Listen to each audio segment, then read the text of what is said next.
Bom dia, boa tarde, boa noite para você que está assistindo essa videoaula. Me chamo Daniel Zanon e hoje iremos falar um pouco sobre a camada física dentro do modelo OSI. Então a gente já viu que no modelo OSI temos 7 camadas e essa contagem se dá da parte superior para a inferior. Então começa com a camada de aplicação, passando para a camada de apresentação, de seção, transporte, rede, enlace ou enlace de dados, ou também ligação de dados, e a primeira camada, que é chamada de camada física. Então, qual a característica, qual a função dessa camada física? A camada física ela vai definir as características dentro de uma rede, características mecânicas, elétricas, funcionais e os procedimentos para ativar, manter ou desativar as conexões físicas para a transmissão de bits. Então, as características mecânicas elas vão definir o tamanho e a forma de conectores, vou definir o pino que iremos utilizar, o cabo, qual cabo vai ser um cabo para trançado, vai ser um cabo coaxial, vai ser um cabo de fibra ótica, tudo aquilo que vai compor o meu circuito de transmissão. As características elétricas, como o próprio nome já diz, ela vai especificar os valores elétricos que serão utilizados na minha rede. Que valores elétricos são esses? São os níveis de tensão e corrente. Os funcionais, eles vão definir qual vai ser a função, como o próprio nome já disse, qual vai ser a função da camada de rede. Qual vai ser a função naquele momento? Ela vai ter a função de transmissão, a função de recepção, a função de terra e assim sucessivamente. E os procedimentos vão especificar as funções e os protocolos necessários para a transmissão de bits. Então, podemos dizer que a camada física ela possui duas grandes funções, que é a de recebimento e a de envio. A de recebimento, ela vai receber os pulsos elétricos ou ópticos e vai converter em bits. E na de envio, ela vai fazer exatamente o inverso. Ela vai pegar esses bits e converter em pulsos elétricos ou ópticos. Então, os dispositivos da camada física, poderíamos dizer que são os cabos de cobre, de fibra óptica, os hubs, os repetidores, as interfaces seriais, entre muitos outros dispositivos. Então, falando um pouco sobre o cobre, o famoso cabo para trançado, ele é um tipo de cabo que possui pares de fios que são entrelaçados ao redor um do outro para diminuir as interferências. Então, a gente vê aí na imagem, ao lado, na imagem do cabo para trançado. Então, esse cabo, a gente está vendo ele enrolado em pares justamente para cancelar as interferências que possam haver do meio externo. Então, dentro do cobre, temos um cabo chamado de cabo UTP.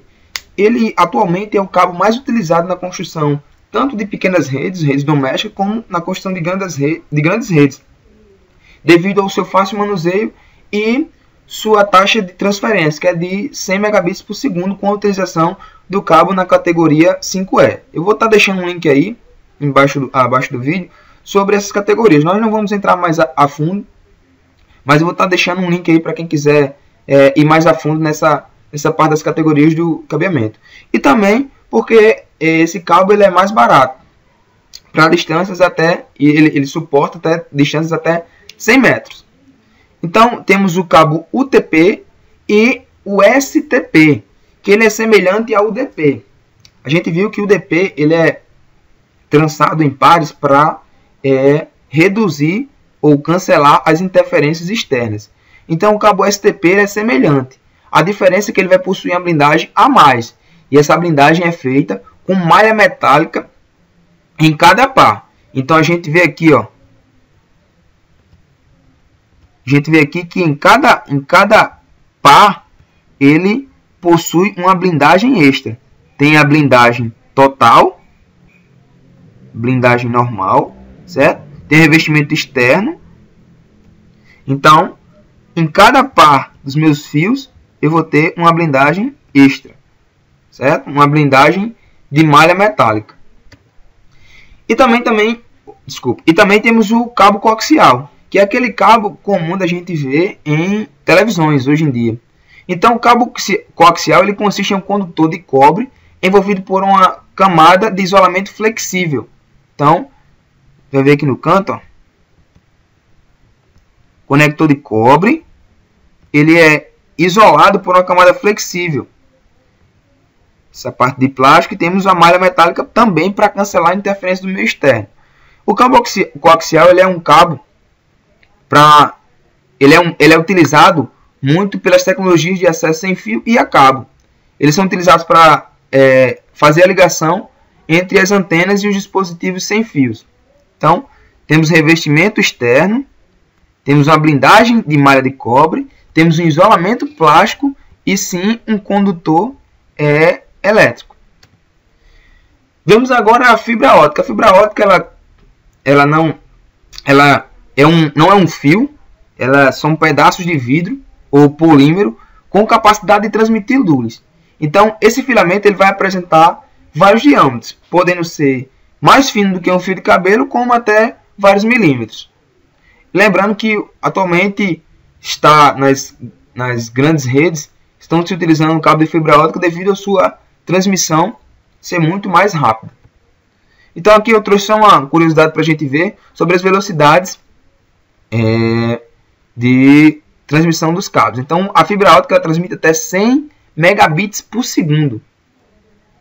E ele é utilizado hoje em dia mais para TVs, telefonia e dados. Temos o cabo de cobre, nosso famoso par trançado. Ela transmite até 300 megabits por segundo. E o cabo coaxial que transmite até 20 megabits por segundo. Então, vemos aí a taxa de transmissão e onde cada um é mais utilizado.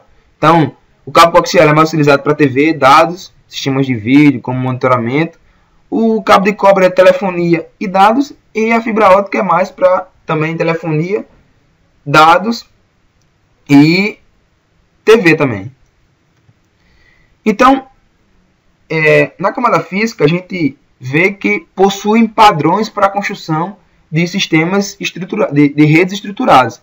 Então, existem padrões internacionais e nacionais. Então, aqui só para curiosidade, existem padrões para sistema de cabeamentos para edifícios elétricos e comerciais,